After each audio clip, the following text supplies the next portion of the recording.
All right, welcome into the final episode of Power Five picks of the college football regular season. We have rivalry week is here. That's always a tongue twister in my mouth, especially when I have a slight speech impediment. Those R's are always tough, so bear with me. But yeah, one of the most exciting weekends in college football is here. I'm here as always with Ethan. Ethan, happy early Thanksgiving. We record on Wednesday, so it's actually the day before Thanksgiving. Happy to have you here and happy to talk these pretty big matchups. Yeah, happy Thanksgiving to you as well. Just a great time of year for all sports, especially college football. Obviously, a huge matchup in your neck of the woods this week. Um, I'm kind of moved on to basketball at this point, but obviously still betting college football, watching these big games, and still enjoying the college football season. But yeah, looking forward to these rivalry games this week. Yeah, obviously, wearing my Michigan every single day this week. Biggest game, I say this every Michigan Ohio State game the last 3 years, but biggest game of my life is what I'm going to call it this year. But we also have a couple other good games, not as great as I've seen in years past in rivalry week. We have, um, one top 25 rank or matchup between Oregon State and Oregon, and besides Michigan, Ohio State, that's about it. But they are, very competitive games. They all have fun. Little nicknames that go along with it. So the five we didn't talk, or the other games we didn't talk about today, we will quickly mention just because they are competitive games, they're fun to watch, and I'll probably get a couple blogs out this weekend for the remainder of the games we don't talk about. But let's just start it off with the first or the second and only top 25 matchup, and that is called the Civil War. Well, actually, not anymore because I guess they can't use that term anymore. But that is between Oregon State and Oregon. Oregon State is number 16 in the country. They are a 13.5 point underdog, and they're traveling to Oregon, who is number 6. Over under sitting at 62.5. Now, Oregon State was 2 points away from knocking off Washington last week at home. Could have really, it would have pushed them probably in, but tied with Oregon. Actually, I don't even know. It would have put them in good situation for the Pac-12 championship, but unfortunately, they couldn't squeak it out at home. Now they play Oregon, and Oregon is pretty much with the win here will be playing Washington in the Pac-12 championship. So Oregon has a lot to play for. Oregon State, again, emotional loss. I just don't know. I just don't know how serious they're going to take this game. Obviously, every single game this week is pretty serious because it is rivalry week, which I have said 10 times already. But I think Oregon's to play here. So I'm going to take them on the massive spread at home, 13.5. But I think Oregon can win it pretty easily. Also, to mention, Oregon State won last year in this game. They won 38-34 in a shootout. So Oregon has a little bit more motivation, revenge game. And a win, as I said, gets Oregon to the Pac-12 championship. So I just think Oregon has more to play for, and ultimately they're the better team. So I'll take them on a pretty big spread, but you get them under 2 touchdowns, so I'll take it. Yeah, I actually just saw on DraftKings this has ticked up, at least on DraftKings, to 14 for Okay. Oregon State. So shop around if you're playing Oregon. Definitely try to get that 13.5. I think dogs are barking this week. I'll just start by saying that, but I will look at Oregon State here plus the 14. They always play Oregon tough, whether they're as good as they are this year or in the past when they've been completely horrible. They've found ways to beat Oregon outright and cover spreads. But like you said, Oregon has a lot to play for. I think Oregon's live to win the national championship. I think they're going to make the college football playoff. I think they're one of the top team. They're obviously one of the top teams in the country, but I'd probably put them top 3. I think Oregon's a really good team. Um, but yeah, I just think Oregon State wants to play spoiler here. Like you said, tough loss to Washington last week. I think they're going to want to come out and just finish their really good season with a win against Oregon. I don't think they're going to be able to get the outright win. But I think 2 touchdowns. It's just too many points in this rivalry game where Oregon State just always seems to play Oregon tough. So yeah, I look for Oregon to win. I think it'll be a shootout again. I'd look for this to go over. I think Oregon State covers 2 touchdowns. Yeah, I mean, they're a solid team. They play much better at home, but yeah, still a solid team, very well coached. So it should be competitive. Yeah, but we'll see who's on the right side there. Moving on, we have, in my opinion, the second biggest rivalry game of college football, and that is the Iron Bowl between number 8 Alabama traveling to Auburn. Alabama is a 14.5 point favorite on the road. Over under is 48.5. I'll send this one over to you first. I'm gonna look for Auburn in this one too, as gross as that is. As probably every college football fan knows, Auburn just got upset by New Mexico State last week, lost by, I believe, 21 points, and they were a 25.5 point favorite. So just dismantled by a way inferior foe there. But obviously, they were looking ahead to Alabama. Auburn's season has kind of been in shambles. Uh, tra- Peyton Thorne transferred there from Michigan State. It's kind of nice to see him not do so hot this season.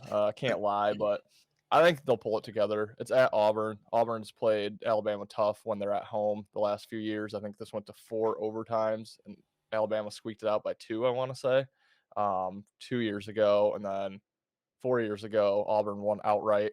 Bama's been the superior team for the last, 7 or 8 years in this rivalry, but Auburn just plays them tough at home. So I think 14.5, even though Bama is way better this year than what Auburn is, I think it's just too many points in this game for the home team.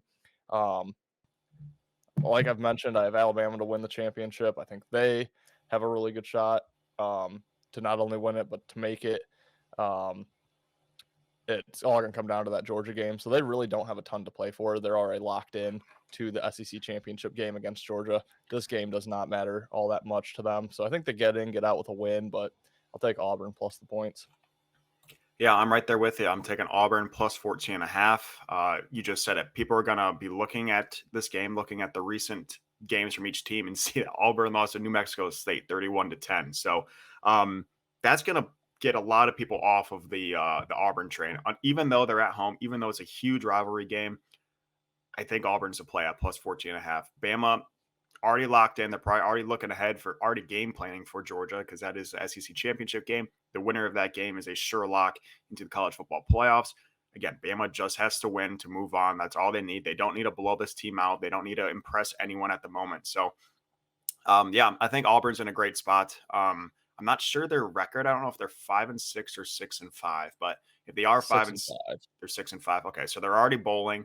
I was going to say if they're 5-6, I like Auburn even more. But so they're already got a bowl game, probably a really crappy bowl game. But again, these guys get up and they can play spoiler on Bama, even though it doesn't really matter if they beat Bama because Bama, again, is already in the SEC championship. And I still think the winner of that SEC championship game is going to get in, even if Bama, I don't know. That's going to be a good luck college football playoff committee if that happens. But yeah, I just think Auburn has the more to play for. So I'll take a team that the grittier team at home plus 14.5. You might as well. I think this line might keep going up a little bit. So no huge rush on jumping on Auburn in this game. But yeah, I'm excited for that game.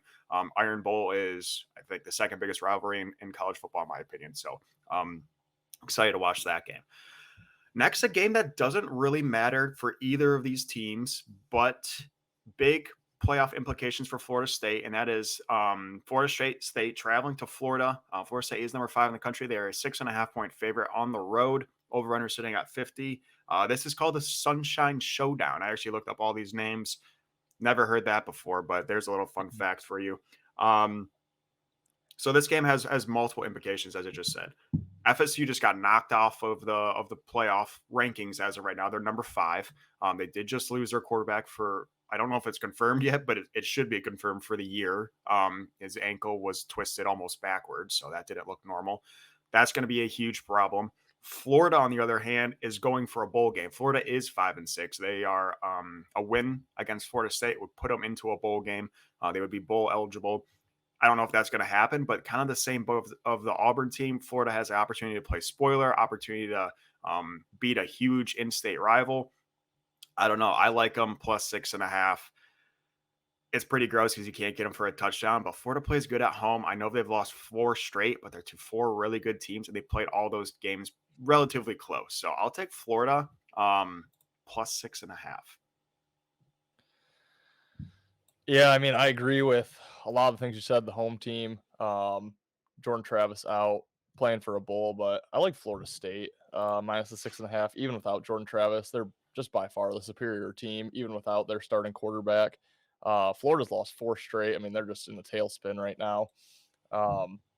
Kind of the injured player theory as well. Florida State is still live to make the college football playoff. Their team knows they have to play harder than ever this week without Jordan Travis there. to get this victory and move on to the ACC championship game. So yeah, I think Florida State can cover this spread. It's a bit of a fishy line, I think, in my opinion, as well, without Jordan Travis. Um, but yeah, I'm not crazy about this game, especially like you said, with Florida needing this win to become bowl eligible. But I think Florida's in a tailspin here, and I think Florida State's really going to come out screaming um, without Jordan Travis. So I like them to cover the 6.5. Yeah, I that's where I had you. So I thought you were going to be on the Florida State side. I will say I forgot to mention my favorite bet in this game, however, is the over of 50. I mean, I know Florida really hasn't had that good of an offense. Florida State's offense has been unreal. Even without Jordan Travis, I think they can score some points. This game last year was 38-45 Florida State. I think there's going to be a lot of offense in this game. So 50 points seems a little low. I really like that over. Um, the next game, it's not really a huge rivalry we talk about. Also, not that big of a game. It really has no implications. Just, I guess, better bowl games for each of these teams. But it is kind of a weird line, and that is North Carolina traveling to number 22 NC State. This is called Carolina State. I guess that's what they call the game. Um, uh, North Carolina is a 2.5 point favorite on the road. Over under is sitting at 55. Both teams are 8-3. I believe North Carolina just lost last week. Again, nothing really on the line. No playoff contention for either of these teams. No ACC championship for either of these teams. So it really doesn't matter as opposed to, or besides just beating a big in-state rival. But I'll send it to you. What are you thinking? Yeah, this is my least favorite game that we're talking about. Don't love it, but I'm leaning North Carolina minus 2.5 on the road. I'm seeing money coming in on NC State, and the line has moved from +3 to +2.5. So just a touch of reverse line movement. Basically, this could be Drake May's last game for North Carolina. I think he comes out, he's going to want to win his final game if he chooses to sit out his bowl game, like we've seen so many players do over the last couple of years. I'm not sure what he'll decide to do, but yeah, the line's a little bit fishy. Like you said, North Carolina off that loss to Clemson, I think they're just going to want to come out, beat North Carolina State here, and uh, just finish the regular season with a win. So fishy line. I think Drake May is going to be the best player on the field, obviously. So I'll lean for North Carolina, but don't love it. Yeah, I'm right there with you. North Carolina minus 2.5. It's not one of my favorite games just because I will not be watching this game. There's too many good games on, and this one just really isn't that exciting. But I think North Carolina wins this game pretty easily. I think they, as you said, I think Drake May goes off. I think they could win by 14 to 21 points in this.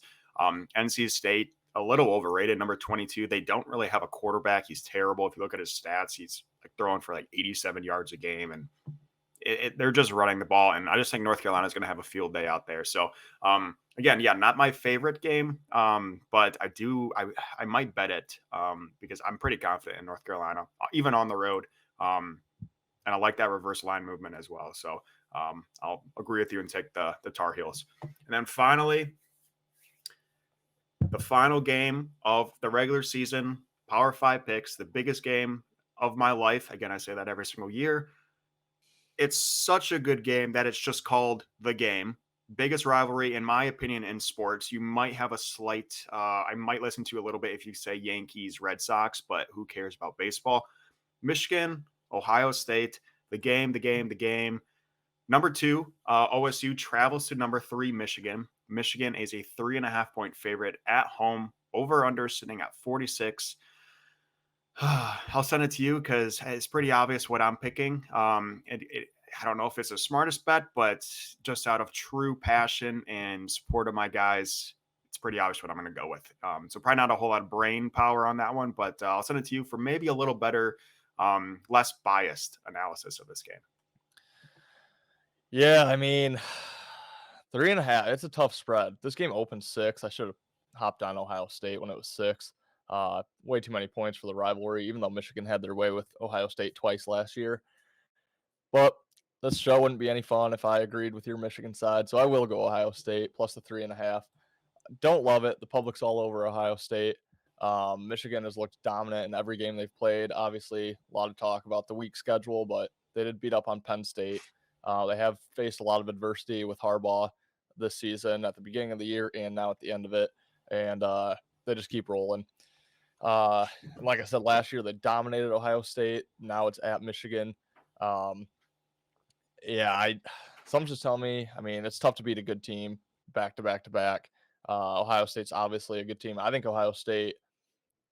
I said it earlier in the year, but I do think they're a touch better than they were last year. Um, I think Michigan's key to this game, I think, is going to be controlling the clock and running the ball. If they can do that, I mean, it's probably game over for Ohio State. But I'm just going to bank on Ohio State stopping the run. Um, I think their offense is explosive with Marvin Harrison Jr. And I just think 3.5 points in this game. Ohio State probably pissed off from last year.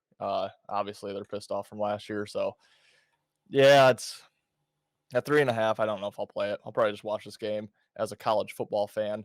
It's always a great one, but let's hear what you have to say about your boys. Yeah, I'm just gonna get. I'm on Michigan. Just get that graphic out of the way. But yeah, I mean, I was pretty confident after that Penn State game, even though Michigan didn't play great. It was just a dominating Michigan game. Like it's just what Michigan always does. JJ didn't look great. JJ hasn't looked great the last couple of weeks. So I really enjoyed last week's game. I was at the Maryland game, and I didn't enjoy it watching it, but I enjoyed it knowing that I thought Michigan was getting a little too cocky, a little too complacent, a little too full of themselves. And I was, even me as a fan, I was starting to feel pretty good about this Ohio State game. And whenever you start feeling good about Ohio State, all hell breaks loose. And yeah, so the last 2 years, I thought Michigan was going to get whomped. I think we can all agree 2 years ago, 2021, no one in the world expected Michigan to win that game. Um, and obviously they did. And then at Ohio State, even though Michigan, I think, was a better team last year than they were the year prior, they had to go into Ohio State, who was just as good, if not better, than they were the year prior. So I don't think a whole lot of people thought Michigan was going to win that game either, and they ended up winning by more points than the previous year. So this year, I feel terrible about this game. Having Harbaugh not on the sidelines, I think, is a way more impactful than people think. Probably has much more of effect on a game not having your head coach than having another team's signals. I think it's that important, just because even if Harbaugh isn't the playmaker, their play caller, he's just always there as a second guy to talk to, a guy that's going to talk you over a really important call, a guy that's going to lead you in the right direction. So I think him not being on the sideline is a huge disadvantage for Michigan. So I'm very nervous about that. But yeah, I mean, I got to take Michigan. I think Michigan's a more physical team, more dominant team. Michigan offense has looked like ass the last 2 weeks. So very nervous about JJ. If they don't get the run game going, well, first of all, they don't do that, they're probably not winning the game. But if they don't get the run game going, he's going to put the ball into JJ's hands. And I get worried about that, especially against Ohio State defense, the best Ohio State defense I think we've seen in this 3 years. So yeah, I'm nervous. I'm still trying to find tickets. I'm going to be there. I'll be there for game day. I'll be there in the morning. Yeah, tickets are like $600 right now. So I'm a little hesitant to pull trig, trying to see if those come down at all. I'm also tempted to go there and maybe try to scalp. I don't know what the scalping prices are, or if they, let people in after the first quarter. I don't know. So it's a lot of money for me to pull trig, but I'm going to be in Ann Arbor. So I'm excited to be there. Would really like to be at the game, but I don't know if I can justify that much money. But yeah, I'm excited. Again, biggest game of my life. Very nervous. Kind of like the over. I think this line has hit over 46 points. I think it's hit in like 7 straight Michigan Ohio State games. So I know they have 2 great defenses, but they just always seem to be higher scoring. So I would lean the over. And then yeah, I got to take my boys in blue. Yeah, my word of advice for the tickets, I would go to Ann Arbor without tickets, have a few drinks, try the scalping situation, and then once you've had a few more drinks, just buy the tickets anyway. Yeah. That's how I would approach What that do you more think? than Like, likely. you think that scalper will be like $500, or you think he's going to be like 750? Well, from my experience scalping, it's going to get way cheaper by the time the game's getting right there. Um, I mean, it would suck, but your best option would probably be waiting like 5 minutes into the game and then Yeah. finding some guy who's desperate. Um, ah, Such a gamble. We're I know gamblers, though. But we are, and yeah, I'm going what there are with your picks? yeah, I know. I'm going there with my wife too, and I already said I can't afford 2 tickets, so I'm not sure what she's gonna do. So that also puts something into the that's another factor to talk about. But yeah, I'll figure it out. I'll definitely be there. I'll try to get some videos out of the game day atmosphere. I think that'll be pretty cool. But I'm planning on going to the game. I'm like 90% sure I'm going to be in the stadium. So I'll just figure it out. But a couple more. Just I'm not going to talk about the games, but just the cool game rivalry week games and their game names. We have Clemson, South Carolina, which is called the Palmetto Bowl. My all-time favorite game is or game name is Georgia Tech, which is just called Clean Old Fashioned Hate. Is what they call that game. Ole Miss and Mississippi State's actually on Thursday, and that's called the Egg Bowl. No idea why. Kentucky and Louisville is called the Governor's Cup. Arizona State and Arizona is called the Territorial Cup. And then Virginia Tech is called the Commonwealth Cup. We have Washington State, which is called the Apple Cup. Yeah, and that's about it. We have one other decently competitive Big Ten game, and it's not really, but Iowa-Nebraska is going to be an interesting game. Nebraska is a favorite.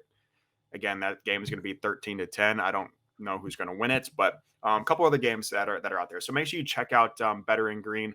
I will guarantee I'll get a couple blogs out for the games we didn't talk about today. So if you want more picks and analysis, go over to our website.